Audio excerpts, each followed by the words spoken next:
जी नमस्कार, स्वागत है आप सभी का हमारे चैनल सी टेटरिंग में। दोस्तों, जैसा कि आप सभी जानते हैं, आज ब्लाइंड फेडरेशन केस की सुनवाई हुई है। इसमें क्या क्या गतिविधियां घटी है पटना हाई कोर्ट के अंदर, ये सारी गतिविधियों पर आज हम चर्चा करेंगे ब्लाइंड फेडरेशन केस के जो सचिव है और अधिवक्ता मिस्टर एन तिवारी जी से। तो दोस्तों, वीडियो में आगे बढ़ने से पहले मैं बता दूं कि आप लोग चैनल को सब्सक्राइब करना भूल जाते हैं, सो प्लीज़ आप लोग दबा के एक बार चैनल को सब्सक्राइब कीजिए और वीडियो अच्छा लगे तो आप लाइक करना ना भूलें। चलिए वीडियो में आगे बढ़ते हैं और मुखातिब होते हैं मिस्टर एन तिवारी सर से। साथियों, हमारे साथ हैं national Federation of the blind case के सचिव और अधिवक्ता एन तिवारी सर। सर नमस्कार सर, स्वागत है आपका हमारे चैनल में। धन्यवाद सर, कुछ सवाल था जो आपसे पूछना था, जैसा कि आज केस की सुनवाई हुई है, इसके संबंध में पूछिए। सर, आज बिहार के दिव्यांगता आधारित 4% आरक्षण और बिहार शिक्षक नियोजन केस की सुनवाई थी, उसमें आज क्या क्या हुआ मैं जानना चाहूंगा सर। देखिए, जो 4% दिव्यांगता आधारित आरक्षण के लिए जो केस नंबर CWJC 4975 है, उसका आज सुनवाई हुआ जी। और सुनवाई में न्यायालय बिल्कुल आज के डेट में सक्रिय है कि जितना जल्दी हो सके इस केस का निष्पादन किया जाए जी। हम लोग तो शुरू से ही उसके फेवर में रहे हैं, क्योंकि कोई भी ऐसा डेट नहीं हो जहाँ कि हम लोग अब्सेंट रहे हों जी। किंतु सरकार की वही ढुलमुल रवैया जी आज भी अगला तारीख ले लिया गया जी। और वो तारीख जो 31 मई को मिला है जी वो न्यायालय के दबाव में आकर सरकार ने दिया है जी। सरकार का मंशा लगभग था कि लंबा डेट मिले जी, किंतु न्यायालय कहा कि नहीं, अगर आप कल आते हैं, कल सैटरडे है जी 29 तारीख, तो 29 मई को न्यायालय सैटरडे को ऑलरेडी बंद रहता है। हालांकि आज भी बंद था समर वेकेशन का जी। बाकी कल भी इस केस का सुनवाई के लिए न्यायालय बैठने के लिए तैयार था जी, किंतु सरकार का जो एजी साहब थे जी, उनका महाधिवक्ता जी का कहना था कि सर, जब तक इसे सरकार से विस्तृत चर्चा नहीं होता जी, तब तक हम कुछ भी कहने की स्थिति में नहीं है। इसलिए हम कम से कम न्यायालय के बार बार कहे जाने के बाद न्यायाधीश महोदय ने बार बार कहा और उसके बाद एजी साहब ने 31 तारीख पर एग्री हुए, तो 31 मई को डेट लगा है जी। सर, इस शिक्षक नियोजन को लेकर न्यायालय का आज का रुख क्या था सर?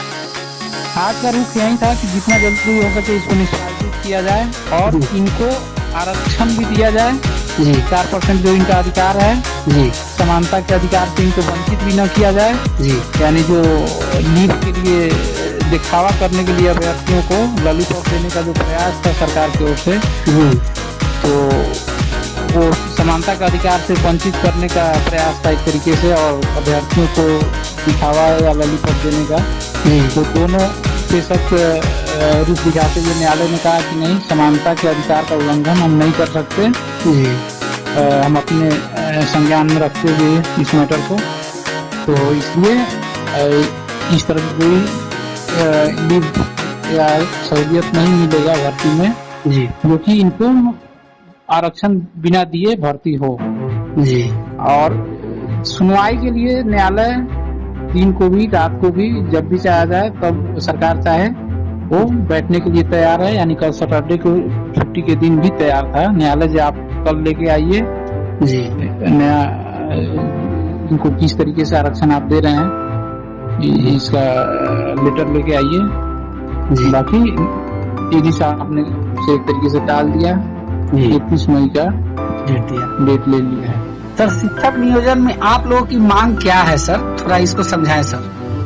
देखिए, शिक्षक नियोजन की जो प्रक्रियाएं हैं उसमें सरकार के द्वारा जबरदस्त तरीके से दिव्यांगों को वंचित करने का प्रयास किया गया है जी।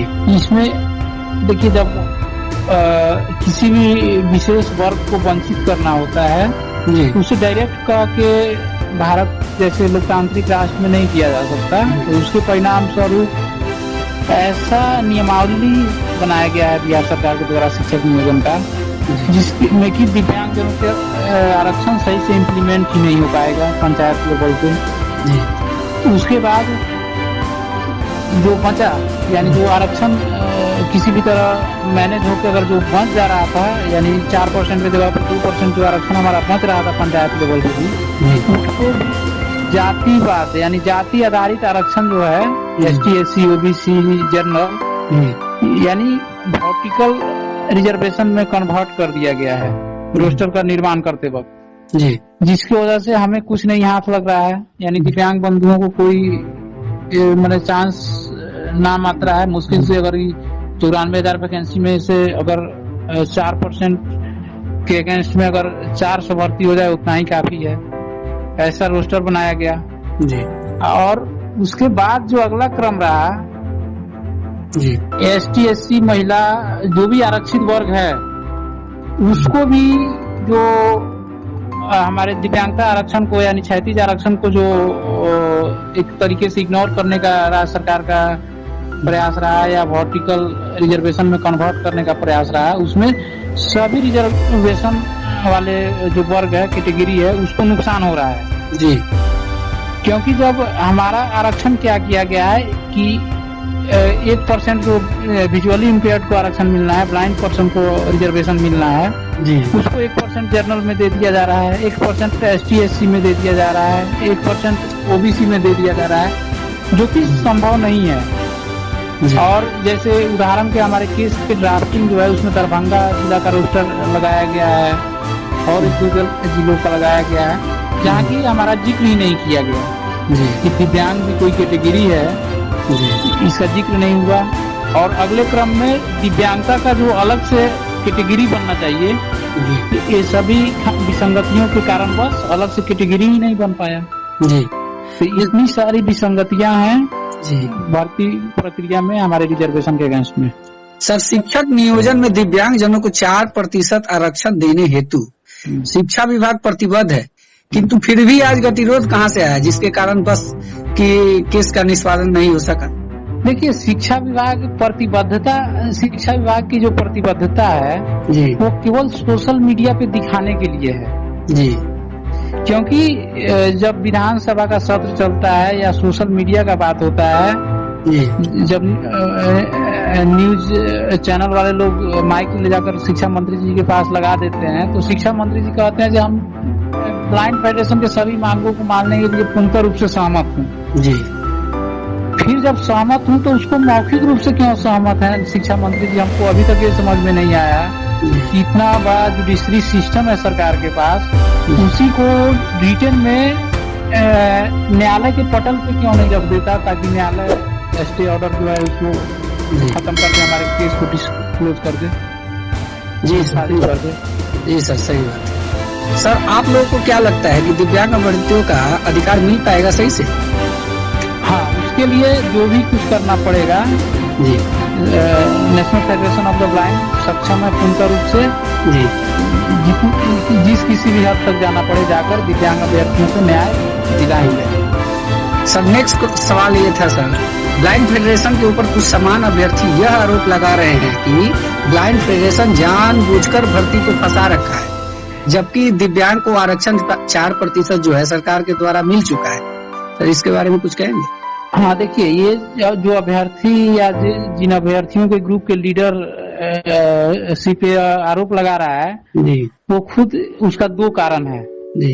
एक कारण है कि वो चंदा चोरी का पर्पस उनका पूरा हो जी। दूसरा बात है जी, वो शिक्षक बनने के काबिल नहीं है, उनकी कोई योग्यता नहीं है, क्योंकि ना ही वो एडवोकेट है जी, ना ही वो उस लेवल का ज्ञान रखते हैं कि वो भारतीय संविधान को समझ सके।